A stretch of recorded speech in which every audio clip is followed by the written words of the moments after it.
Morning friend. आज हम लोग आए हैं एग्री चांस की ओर से। हम लोग लाए हैं आज कॉफ़ी का प्लांट।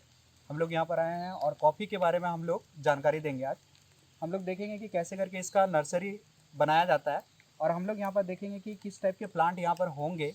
और हम लोग दोनों स्पीसीज़ के बारे में, या जो जिसको हम लोग बोल रहे हैं कि कॉफ़ी, एक हम लोग बात करते हैं अरेबिका के बारे में बात करते हैं, या फिर हम लोग बात कर सकते हैं कॉफ़ी रोबस्टा के बारे में बात कर सकते हैं। हम लोग दोनों का जो वैरायटी होंगी और उनको कैसे लगाया जाता है और कैसे कंडीशन में उनको रखा जाता है, ये सारे चीज़ों पे हम लोग डिस्कशन करेंगे।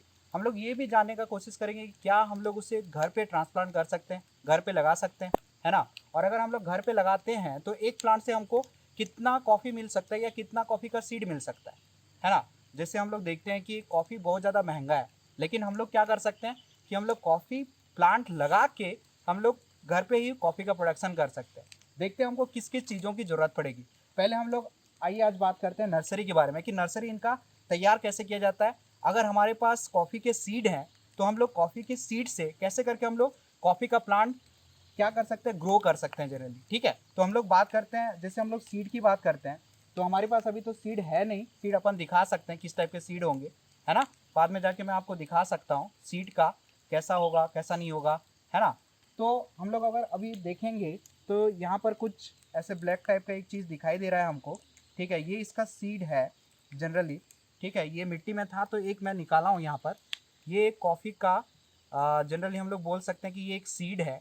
इस सीड का यूज़ हम लोग क्या करते हैं जनरली, जैसे मान लो कि हम लोग छोटे छोटे, ये जैसे यहाँ पर दिख रहा होगा, ये छोटे छोटे हम लोग क्या बनाते हैं, ऐसा करके एक छोटा सा केरी टाइप का बनाते हैं, जिसमें क्या होता है कि यहाँ पर हम लोग इनके बारे में हम लोग लाइन से सीड को लगाया जाता है। और हम लोग बात करें तो ये जो सीड होते हैं इनको जर्मिनेट होने के लिए थोड़ा सा टाइम लग जाता है। लगभग यहाँ पर 2 महीने का टाइम लग जाएगा, 55 दिन का टाइम लग जाएगा यहाँ पर लगभग। ठीक है, ये सीड जर्मिनेट होने के लिए। ठीक है, और जनरली अगर हम लोग सॉयल की बात करें तो यहाँ का अगर हम लोग सॉयल देखें तो ये क्या है, ये सारे के सारे फॉरेस्ट सॉयल होते हैं, है ना। इस सॉयल की अगर हम लोग बात करें तो ये फॉरेस्ट सॉयल हम लोग का हो जाएगा। और इस सॉयल में जनरली हम लोग क्या कर सकते हैं, इस सीड का प्लांट कर सकते हैं।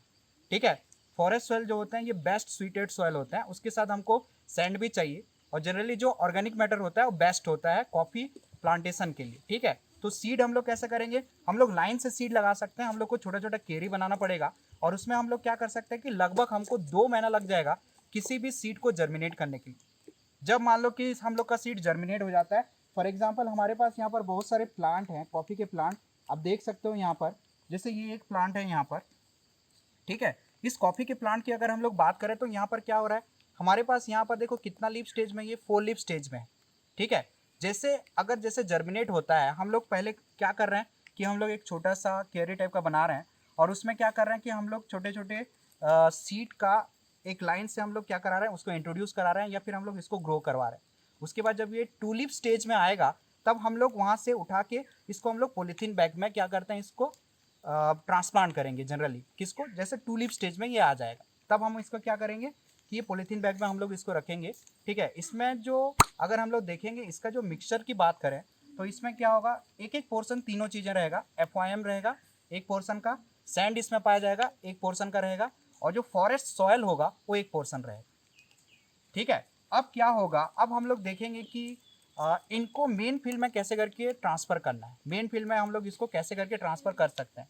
तो अगर हम लोग देखेंगे इस साइज के जब ये हो जाते हैं, और एक चीज़ तुमको ध्यान देना है कि यहाँ पर जितना भी रूट्स होंगे, अगर मान लो ये, अगर पूरे जो सॉयल हैं इस सॉयल में पूरे के पूरे अगर रूट्स आ जाते हैं और ये लीफ थोड़ा सा स्ट्रांग हो जाएगा। ठीक है, या फिर इसमें देखो कितना लीफ स्टेज है, इसमें 5 लीफ स्टेज है। ठीक है, अगर इतना लीफ स्टेज हो जाता है तो ये हेल्दी प्लांट है। इस प्लांट को अब हम क्या कर सकते हैं, इसको हम लोग मेन फील्ड में ले जाके ट्रांसप्लांट कर सकते हैं। ठीक है, तो ये था हमारे पास कुछ नर्सरी कि हम लोग नर्सरी कैसे करके करेंगे। ठीक है, नर्सरी कैसे करके लगाया जाएगा कॉफ़ी का, है ना। आज हम लोग और डिस्कशन करेंगे, मैं दोनों के बारे में डिफ्रेंशिएट करके तुमको बताऊंगा कि कैसे करके मेन फील्ड में हम लोग चलेंगे। मेन फील्ड में मैं तुमको दिखाऊंगा कि ये जो प्लांट होते हैं सबसे मेन इंपॉर्टेंट तो ये रहता है कि ये सैड लविंग प्लांट होते हैं, और हमको इन प्लांट को सैड कंडीशन में रखना बहुत ज़्यादा ज़रूरी होता है। मैं दोनों एक्सपेरिमेंट आज तुमको करके दिखाऊंगा और बताऊंगा कि अगर मान लो कि अगर हम लोग सेट कंडीशन में रखते हैं तो प्लांट का ग्रोथ कैसा होगा, अगर मान लो हम लोग उसको ओपन फील्ड कंडीशन में रखते हैं तो प्लांट का ग्रोथ कैसा होने वाला है। और प्रोडक्शन कब से आना चालू हो जाएगा। ठीक है, चलो हम लोग चलते हैं मेन फील्ड। ठीक है, हाँ, तो ये हम लोग मेन फील्ड में आ गए हैं। हम लोग यहाँ पर देख रहे हैं कि बहुत सारे कॉफ़ी के प्लांट हैं, यहाँ हमको दिखाई दे रहा है। ठीक है, तो आप दो चीज़ें देख सकते हैं, ये कंपैरिजन में पहले आपको बाद में दिखाऊंगा कि अगर ओपन फील्ड में रखते हैं तो किस टाइप के प्लांट होगा उसका।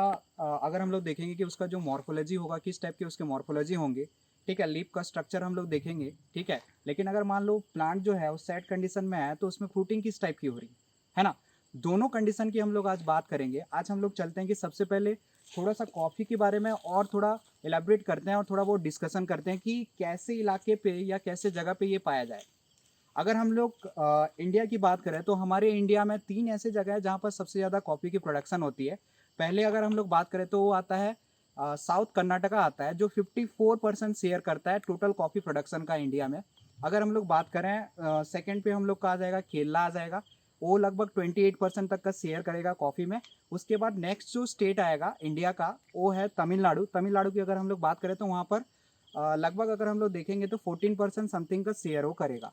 ठीक है, चलो हम लोग चलते हैं और देखते हैं कॉफ़ी के जनरल आइडिया कि ये कैसे इलाकों पे इनका प्रोडक्शन किया जाता है। अगर हम लोग देखेंगे कि अगर हम लोग कॉफ़ी प्लांट की बात करें तो ये लगभग जो मीन सी लेवल होता है उससे लगभग 1000 से 1500 मीटर के ऊपर में इनका प्लांटेशन किया जाता है। ठीक है, अगर हम लोग अरेबिका की बात करें, अगर रोबस्टा की बात करें तो वही थोड़ा सा कम, अगर हम लोग एलिवेशन में भी इसको लगा सकते हैं। फॉर एग्जांपल ये 500 से 1000 मीटर के एल्टीट्यूड में हम लोग इसको जनरली लगा सकते हैं। ठीक है, या मीन सी लेवल का जो एलिवेशन मैं बता रहा हूँ उस एलिवेशन के हिसाब से हम लोग इसको लगा सकते हैं। ठीक है, नेक्स्ट पे अगर हम लोग चलते हैं तो इसके मेन हम लोग सॉइल टाइप पे चलते हैं। सॉइल मैं तुमको पहले से ही बता चुका हूँ, जब हम लोग नर्सरी का बात बता रहे थे तो वहाँ पर मैंने बोला था कि जनरली ये फॉरेस्ट सॉइल जो होता है ये बेस्ट सुइटेड सॉइल होते हैं इनके लिए, जिसमें ऑर्गेनिक कंटेंट हाई होगा, ह्यूमस कंटेंट उसमें हाई होगा, क्योंकि उसमें लीटर और जो डफ होता है वो सबसे ज़्यादा वहाँ पर पाया जाता है। ठीक है, लीटर डफ की अगर हम लोग बात करें तो पार्शियली डिकम्पोस्ट, अगर हम लोग प्लांट्स ट्विक्स की बात करें या फिर हम लोग उसके लीव्स की बात करें, और कम्प्लीटली डिकम्पोज जो मैटर होते हैं उसको हम लोग डफ और लीटर बोलते हैं जनरली। ठीक है, तो चलो हम लोग नेक्स्ट पे चलते हैं। और सॉइल का जो पीएच होना चाहिए स्लाइटली एसिडिक होना चाहिए, ये 6 से 6.5 होता है दोनों के लिए। रोबस्टा की बात करें हम लोग या फिर अरेबिका की बात करें, दोनों के लिए ये सबसे बेस्ट सॉइल होता है। ठीक है, चलो नेक्स्ट पे हम लोग चलते हैं कि यहाँ पर देखते हैं कि इनका जो स्पेसिंग होता है। अगर हम लोग प्लांट की बात करें तो यहाँ पर आप देख सकते हैं हमारे पास 2 प्लांट है, ये एक प्लांट है और उसके पीछे में ये एक स्मॉल प्लांट तुमको दिख रहा होगा इस जगह पे, है ना। ये 2 प्लांट है, इनके बीच का जो स्पेसिंग रखा जाता है अगर मेन फील्ड के लिए बात करें तो ये 2.5 हो सकता है, या 2.5 से कभी कभी 4 मीटर का भी रखते हैं। ठीक है, या 2 का भी रखा जा सकता है यहाँ पर। ठीक है, अगर मेन फील्ड के, अगर जैसे मान लो कि हम लोग इनके बीच में कुछ टाइप के इंटर हम लोग इंटरक्रॉप लगा सकते हैं। जैसे यहाँ पर देखो ये वाला एक ट्री लगाया गया है, सिल्वर ओक लगाया गया है यहाँ पर। ठीक है, अगर मान लो हम लोग क्या करें कि आम भी लगाया गया है, यहाँ पर आम के पेड़ भी लगाए गए हैं, सिल्वर ओक के प्लांट भी लगाए गए हैं। तो यहाँ पर क्या होता है कि अगर मान लो हम लोग इंटर कल्चर कर रहे हैं या फिर 2 क्रॉप के बीच में कोई क्रॉप लगा रहे हैं तो हमको स्पेसिंग थोड़ी सी ज़्यादा रखनी पड़ती है। ठीक है, फॉर एग्जाम्पल देखो यहाँ पर क्या है, इसका स्पेसिंग बहुत वाइड है। ठीक है, समझ में आ रहा है। यहाँ पर देखो क्या लगाया गया है, यहाँ पर जनरली अगर हम लोग देखेंगे तो यहाँ पर ग्राउंडनट भी लगाया गया है हमारे जो मेन फील्ड है। ठीक है, 2 रो यहाँ पर ग्राउंडनट का लगाया गया है। उसके बाद देखो ये हो गया हम लोग के कॉफ़ी का, इधर भी कॉफ़ी का प्लांट लगाया गया है जनरली, अगर हम लोग स्पेसिंग की बात करें तो। ठीक है, नेक्स्ट में हम लोग चलते हैं, यहाँ पर देखते हैं कि जो यहाँ पर जिस पेड़ की हम लोग यहाँ पर बात कर रहे हैं या फिर जिस चीज़ों की हम लोग यहाँ पर बात करेंगे, अगर हम लोग यहाँ पर देखेंगे तो यहाँ का प्रोडक्शन किस टाइप से हो रहा है। ठीक है, अगर हम लोग यहाँ पर देखेंगे कि अब तुमको ये भी समझ में आना चाहिए कि कौन से जो फ्रूट होते हैं, ठीक है, फ्रूट को कैसे करके हार्वेस्ट किया जाता है जनरली। अगर हम लोग हैंड पिकिंग कर रहे हैं, अगर हमको पता चल गया है कि फ्रूट राइपन हुआ है या नहीं, जनरली जो ये रेड कलर का होगा, जब तक ये जैसे ये ग्रीन कलर में पहले रहता है, फिर स्लाइड ये येलो कलर का होगा, उसके बाद ये रेड कलर होगा, है ना। तो ये जब रेड कलर होगा, रेड कलर होने के बाद ये जनरली थोड़ा सा पल्पी होने लगेगा। पल्पी होने के बाद ये जैसे पूरा रेड हो जाएगा, पल्पी हो जाएगा, तब हम इसको प्रेस करेंगे तो जनरली इसका जो सीड होता है ये जनरली बाहर आ जाएगा। बाहर आने के बाद हम लोग उसका फिर प्रोसेसिंग करते हैं, रोस्टिंग किया जाएगा ये जनरली। ठीक है, चलो तो ये सारे चीज़ें था। उसके बाद एक चीज़ हम लोग यहाँ पर और मैं ये बताना चाहता हूँ जनरली कि यहाँ पर क्या होता है, जैसे हम लोग इस प्लांट को देख रहे हैं, इसमें ट्रेनिंग प्रूनिंग कब किया जाता है, ये एक पॉइंट हमारे पास है। ये सबसे इंपॉर्टेंट प्लांट होता है कि जो प्लांटेशन क्रॉप होता है उसमें ट्रेनिंग प्रूनिंग करना बहुत ज़्यादा ज़रूरी है। कभी कभी क्या होता है कि हम लोग यहाँ पर सिंगल सिस्टम मेथड में करते हैं या मल्टीपल सिस्टम मेथड में हम लोग ट्रेनिंग प्रूनिंग करते हैं जनरली, ठीक है। जैसे यहाँ पर देखो एक स्टेम यहाँ पर छोड़ा गया नीचे से, हम लोग क्या कहते हैं यहाँ पर ब्रांचेस और भी आए होंगे, लेकिन इस ब्रांचेस को यहाँ पर छोड़ा जाता है, ब्रांचेस यहाँ रखा नहीं जाता, यहाँ पर इसको क्या किया जाता है, हम लोग यहाँ पर ये सारे ब्रांचेस को हटा देते हैं, ठीक है। अगर हम लोग एक जनरल आइडिया लें तो ये होता है जनरली 75 सेंटीमीटर या फिर 110 सेंटीमीटर के अराउंड हम लोग ग्राउंड से उसके जो ब्रांचेस हैं उतना दूर का डिस्टेंस होता है, ठीक है। इसी लेवल पे हम लोग को ट्रेनिंग प्रूनिंग करना पड़ता है, ठीक है। चलो नेक्स्ट पॉइंट पे हम लोग बात करते हैं इसकी। अगर हम लोग आगे की बात करें, अगर प्रोडक्शन की बात करते हैं, तो अगर हम लोग 1 हेक्टर की बात करें तो 1 हेक्टर में जनरली अगर हम लोग देखेंगे तो ये 480 से 490 केजी तक का यहाँ पर हमको प्रोडक्शन दे सकता है 1 हेक्टर में। अगर हम लोग कॉफ़ी की बात करें तो दोनों की, रोबस्टा या फिर हम लोग अराबिका की बात करें, अराबिका की अगर हम लोग बात करें तो ये 480 तक का होता है और लगभग 10 केजी का डिफरेंस होता है सीड के इल्ड में, और ये जो रोबस्टा होता है ये लगभग 490 तक का प्रोडक्शन दे सकते हैं। और एक चीज़ ये है कि अगर आप घर में इसको ट्रांसप्लांट करना चाहते हैं तो सैड कंडीशन होना बहुत ज़्यादा ज़रूरी है। वहाँ पर क्या होता है जनरली, अगर हम लोग एक प्लांट की बात करें तो इसमें लगभग हम लोग बात ये कर सकते हैं कि ये 2 केजी या 1.5 केजी यहाँ पर हमको ड्राई सीड का प्रोडक्शन हो सकता है। अगर सॉयल अच्छा हो, अगर पीएच स्लाइटली एसिडिक हो, तब जाके यहाँ पर हमको 1.5 केजी का या फिर प्रोडक्शन मिल सकता है यहाँ पर, अगर हम लोग बात करें तो, ठीक है। अब हम लोग का डिस्कशन ये था कि 2 कंपैरिजन हम लोग यहाँ पर करेंगे। जैसे यहाँ पर हो गया कि ये ओपन फील्ड की बात हुई, ओपन फील्ड में ये बात हुआ कि ये पेड़, इनके पत्तियाँ देखिए आप, इनके पत्तियाँ देखिए या फिर इनके लीव्स देखिए, इसमें क्या हुआ है, इसमें देखो क्लोरोफिल कंटेंट जो है ये धीरे धीरे कम होते जा रहा है। इस केस में अगर ये मान लो किस कंडीशन में, ओपन फील्ड कंडीशन में, अगर हम लोग वही बात करें, यहाँ पर आ जाइए आप, यहाँ पर हम लोग आगे देखते हैं कि यहाँ पर किस टाइप की कंडीशन है हमारे पास। जैसे इस फील्ड की बात है, यहाँ देखिए ये कैसा है, इनका जो लीफ होता है, इनका जो लीफ होगा ये डार्क ग्रीन कलर का होगा, और इसमें जो फ्रूटिंग देखो कितना एकदम पूरा पैक्ड फ्रूटिंग यहाँ पर आया है। ये जो ब्रांचेस की हम लोग बात कर रहे हैं, इस ब्रांचेस में देखो पैक्ड फ्रूटिंग यहाँ पर आया है। अगर हम लोग इस प्लांट की फ्लावरिंग की अगर हम लोग बात करें तो ये जनरली मार्च में या अप्रैल में, मार्च अप्रैल की बात कर सकते हैं, उस टाइम में इनमें फ्लावरिंग आती है जनरली, ठीक है। और फ्लावरिंग के टाइम में अगर हम लोग वाटर की बात करें तो यहाँ पर वाटर की जो रिक्वायरमेंट होती है वो 20 से 40 सेंटीमीटर आप बोल सकते हैं, उतने वाटर की यहाँ पर जरूरत जनरली हमको पड़ेगी यहाँ पर, ठीक है। क्लियर यहाँ पर हमको दिख रहा है यहाँ पर, ठीक है। अब देखो ये दोनों चीज़ें होता है, अगर हम लोग के जो प्लांट है अगर सैड कंडीशन में होंगे तो ये इनका जो लीफ का जो कलर होगा ये जनरली डार्क ग्रीन कलर का होगा। अगर मान लो ये ओपन फील्ड कंडीशन में रहते हैं तो ये जो होंगे ये जनरली येलो कलर के होंगे या लाइट ग्रीन कलर के, इनका जो लीव्स होता है ऐसा स्ट्रक्चर जो होता है। और जो प्लांट होते हैं वो शॉर्ट हाइटेड हो जाते हैं या स्टंटेड ग्रोथ उनमें होगा, है ना। अगर सैड कंडीशन में रहेंगे तो यहाँ पर आप देख सकते हैं कि देखिए इसमें कितना ज़्यादा फ्रूट आया हुआ, ठीक है। यहाँ पर आप देख सकते हैं बहुत ज़्यादा यहाँ पर फ्रूट आया हुआ है, ठीक है।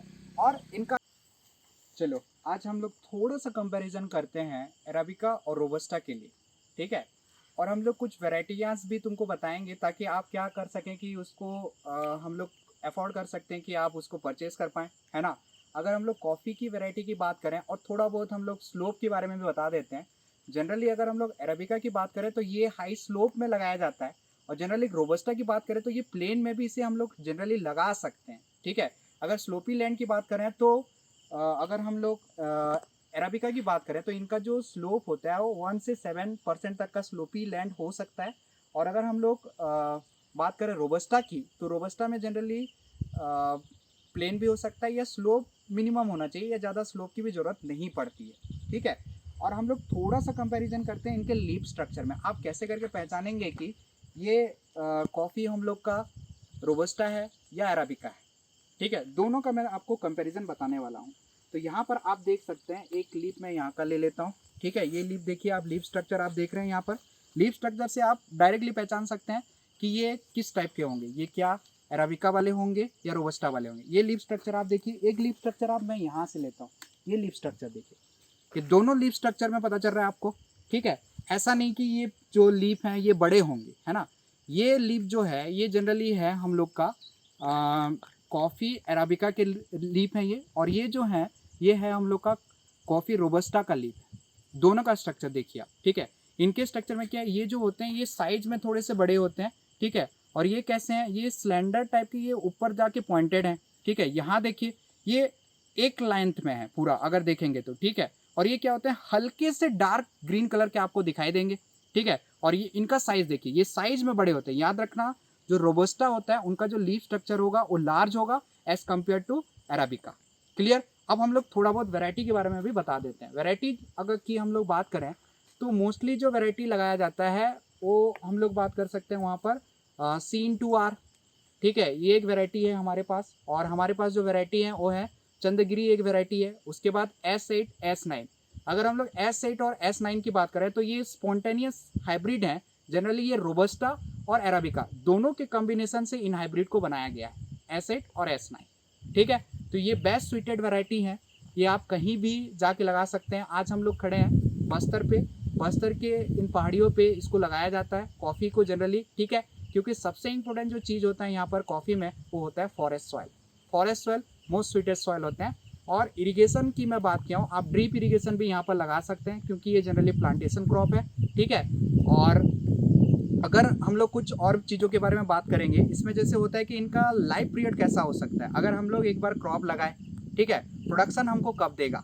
जनरली प्लांट ट्रांसप्लांट करने के बाद सेकेंड ईयर से ये प्रोडक्शन देना चालू कर देता है, लेकिन जनरली वो कमर्शियल प्रोडक्शन नहीं होते। थर्ड ईयर के बाद से हमको यहाँ पर कमर्शियल प्रोडक्शन मिलना चालू हो जाता है। और अगर हम लोग किसी भी प्लांट की एक लाइफ की बात करें, इनकी जो प्रोडक्टिविटी लाइफ की बात करें, तो ये जनरली हो जाएगा 30 to 40 ईयर इनका प्रोडक्टिव लाइफ हो जाएगा। नेक्स्ट पे हम लोग ये देखते हैं कि यहाँ पर ये जो फ्रूटिंग यहाँ पर दिया गया है, ये ब्रांचेस देखिए आप, इसमें पूरा पैक्ड फ्रूट है ना। और मैं आपको ये बता रहा था कि जो फ्लावरिंग का टाइमिंग रहता है वो जनरली मार्च, फरवरी या अप्रैल के बीच में होता है, अगर हम लोग दोनों क्रॉप की अगर बात करें तो, ठीक है। अगर हम लोग बात करें तो रोबस्टा जनरली ज़्यादा सही रहता है ना। प्रोडक्शन की बेसिस पे उसमें प्रोडक्शन बहुत ज़्यादा होता है और उनका जो होता है बूसी अपीयरेंस जनरली हमको दिखाई देगा। क्लियर। ये चीज़ें आपको समझ में आ रहा है कि जनरली, ठीक है। ये फ्लावरिंग का बात हो गया, फ्रूटिंग का बात हो गया। प्रोसेसिंग की बात करें तो बहुत सिंपल है, इसमें हम लोग को कुछ नहीं करना है। जो ये रेड वाले होते हैं ये पल्प को कलेक्ट किया जाता है जनरली, जो रेडिश होगा। और मैं आपको बताया हूँ कि कंडीशन कैसा होना चाहिए। जैसे फॉर एग्जांपल हम लोग यहाँ पर देखते हैं, कोई एक फ्रूट को लेते हैं, ठीक है। रेड जो होगा, रेड और पल्पी जो जिस टाइप के होंगे उनको यहाँ पर लिया जाएगा, ठीक है। चलो मैं एक फ्रूट यहाँ पर सेलेक्ट कर लेता हूँ। जैसे यहाँ पर मैं एक दिखा रहा हूँ, ठीक है। ये देखो, ये जनरली हल्का पल्पी है तो ये निकल नहीं रहा है ना। अगर ये पल्पी टाइप का होता है, ये जैसे ये निकल गया, ये अगर ये पल्पी हो जाएगा तब इसमें से क्या निकाला जाता है, सीड निकाला जाता है। उस सीड को फिर ड्राइड किया जाता है। ड्राइड करने के बाद उसको क्रश किया जाता है। क्रश करने के बाद उसमें जनरली क्या कर सकते हैं हम लोग, कॉफ़ी के जो प्रोडक्ट होते हैं, ठीक है, वो सारी चीज़ें बना सकते हैं। कॉफ़ी हम लोग जनरली पता है हम लोग को कि ये नॉन बिवरेज होते हैं जनरली, ठीक है। और इसमें जनरली कैफीन कंटेंट होता है जो एक स्टिमुलेंट का काम करता है।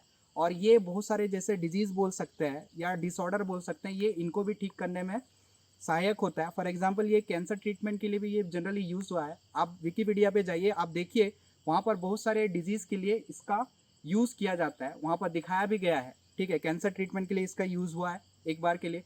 मतलब ये देखा गया है कि जो लोग लगभग दिन में 6 बार कॉफ़ी का इंटेक करते हैं उनको कैंसर की जो बहुत सारे चांसेस होते हैं वो कम होने लगते हैं, या उनके जो परसेंटेज होते हैं कैंसर जीन के वो धीरे धीरे सप्रेस होने लगते हैं। ये एक स्ट्रॉन्ग स्टिमुलेंट की तरह भी यूज़ होता है। Thank you. This is all about the coffee. Like and subscribe our channel, AgriCharms.